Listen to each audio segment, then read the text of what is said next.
it's Monica Cornetti. Welcome to a Monica's Morning Musings. I'm just about to head back from Austin, back down to South Padre Island where we live now and our business is. But I was up here for my annual Halloween costume shopping adventure with my two grandsons, who are now 8 and 6.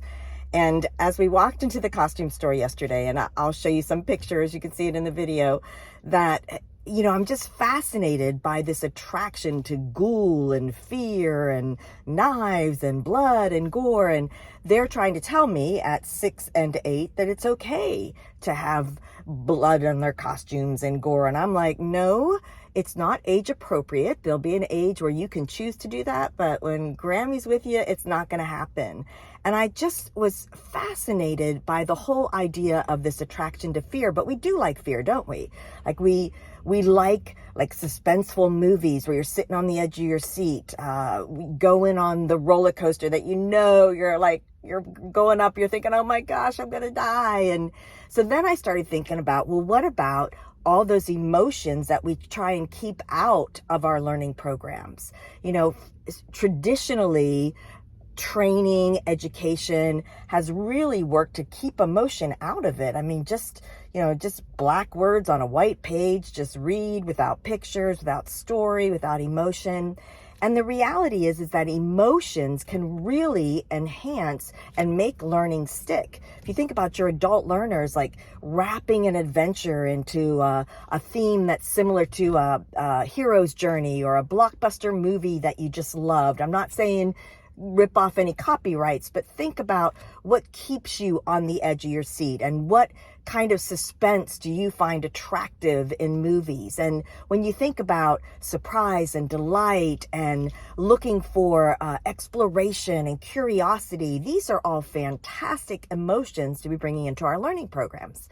And then I wonder, well, is there a place for fear in our learning programs? And I think my answer to that is yes. Now, not fear, that the adult fear brain where I'm afraid I'm going to fail, I won't be able to learn this, I'm not smart enough to do this. I'm not talking about that kind of fear. But we have fear for a good reason. It stops us from, walking off the edge of something, right? Like we stop and we think, ooh, this could be dangerous. So if we think about the fear that comes from like a healthy respect of what could go wrong if I don't understand how to do this and I don't get it right? What could go wrong with this? And so really understanding that, not afraid that I'm going to lose my job or I'm going to fail the 200 question certification at the end of this, but just understanding that there's a reason that you are learning this information and you're learning it so you can do something with it. And it's important for the organization. It's important for our customers. It's important for the people that you'll be serving if you're a student, right? So that you need to learn this so that you don't make a mistake when you're prescribing medicines or whatever it might be, right? The understanding that there are consequences for actions and we need to understand what those are. So what I'm thinking about this week is emotions in learning. And it all started by that silly Halloween store we were in yesterday, and, thrillers playing in the background and there's demons. And I just like this attraction to fear. The store was packed. The number of costumes that are that direction as compared to, I did see some Minions. The Minions were cute, but those are few and far between.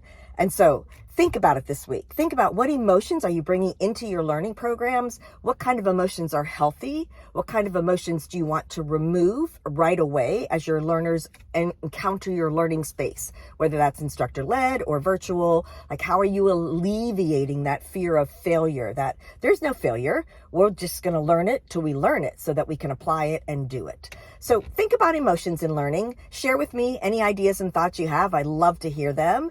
And we'll see you again soon for another Monica's Morning Musings. All right, Luca, what are you? A pig. A pig. Can you turn sideways? All right. And Giuseppe, what are you? Among Us. Among Us. Oh, wow. All right, that's pretty cool.